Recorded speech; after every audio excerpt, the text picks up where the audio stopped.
Pretty ridiculous, Sophie said.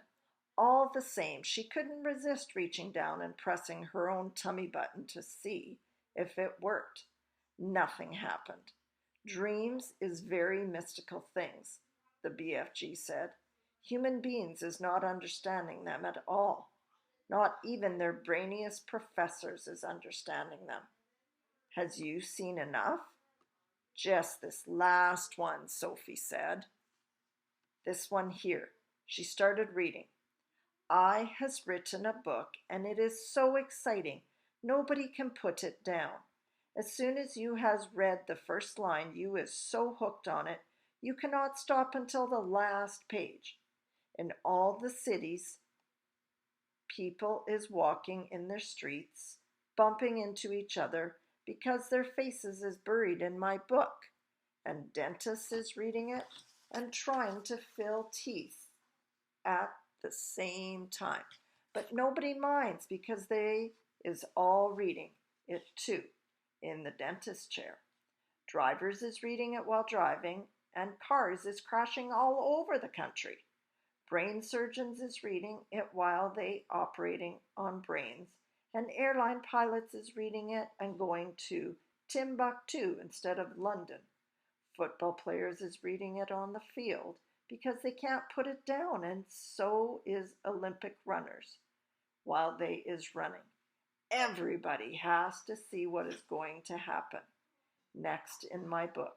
And when I wake up, I is still tingling with excitement at being the greatest writer the world has ever known. Until my mummy comes in and says I was looking at your English exercise book last night. And really, your spelling is atrocious. So is your punctuation. Oh, that's funny. There's that one. That's enough for now, the BFG said. There is dillions more, but my arm is getting tired holding you up. What are all those over there? Sophie said. Why have they got such tiny labels? That, the BFG said, is because one day I is catching so many dreams I is not having the time or energy to write out long labels. But there is enough to remind me. Can I look? Sophie said.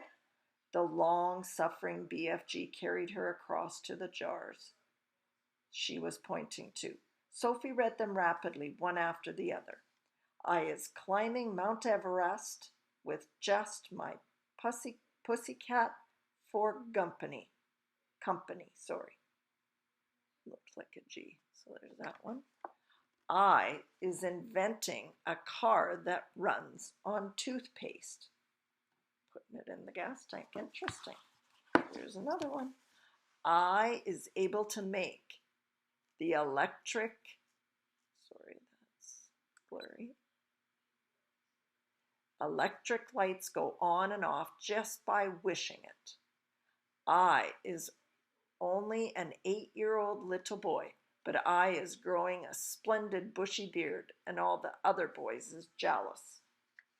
I is able to jump out of any high window and float down safely. I has a pet bee that makes rock and roll music when it flies. I want one of those. What amazes me, Sophie said, is how you ever learned to write in the first place. Ah, said the BFG, I has been wondering how long it is before you is asking me that. Considering you never went to school, I think it's quite marvelous, Sophie said. How did you learn? The BFG crossed the cave and opened a tiny secret door in the wall. He took out a book, very old and tattered. By human standards, it was an ordinary-sized book, but it looked like a postage stamp in his huge hand. One night, he said, I is blowing a dream through a window, and I sees this book lying on the little boy's bedroom table. I wanted it so very badly, you understand, but I is refusing to steal it. I would never do that. So how did you get it? Sophie asked. I borrowed it, the BFG said, smiling a little. Just for a short time I borrowed it.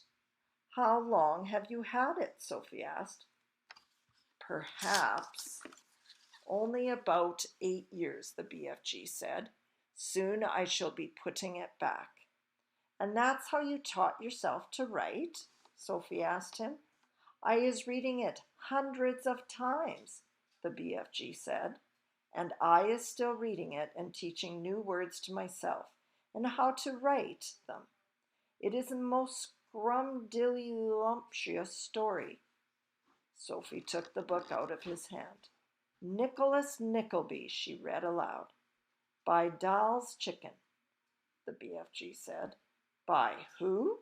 Sophie said. Just then there came a tremendous noise of galloping feet from outside the cave. What's that? Sophie cried.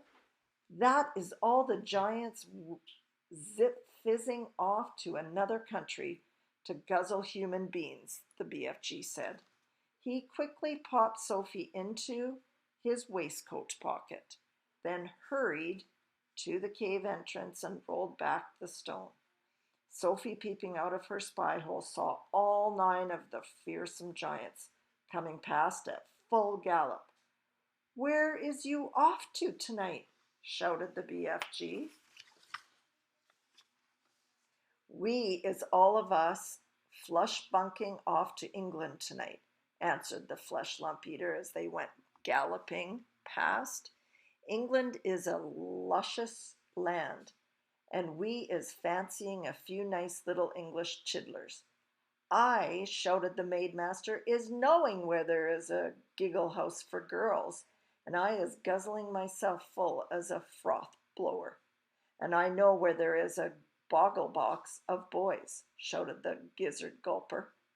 All I has to do is reach in and grab myself a handful. English boys is tasting extra lick swishy. In a few seconds, the 9 galloping giants were out of sight. What did he mean? Sophie said, poking her head out of the pocket. What is a giggle house for girls? He is meaning a girls' school, the BFG said. He will be eating them by the bundle. Oh, no, cried Sophie. And boys from a boys' school, said the BFG. It mustn't happen, Sophie cried out. We've got to stop them. We can't just sit here and do nothing. There's not a thing we can do, the BFG said. We is helpless as horse feathers. He sat down on a large, craggy blue rock near the entrance to his cave. He took Sophie from his pocket and put her beside him on the rock. It is now quite safe for you to be outside until they is coming back, he said. The sun had dipped below the horizon, and it was getting dark. That is the end of that chapter, guys and ladies. Thanks for sticking with me. That was a long one. Hope you enjoyed it.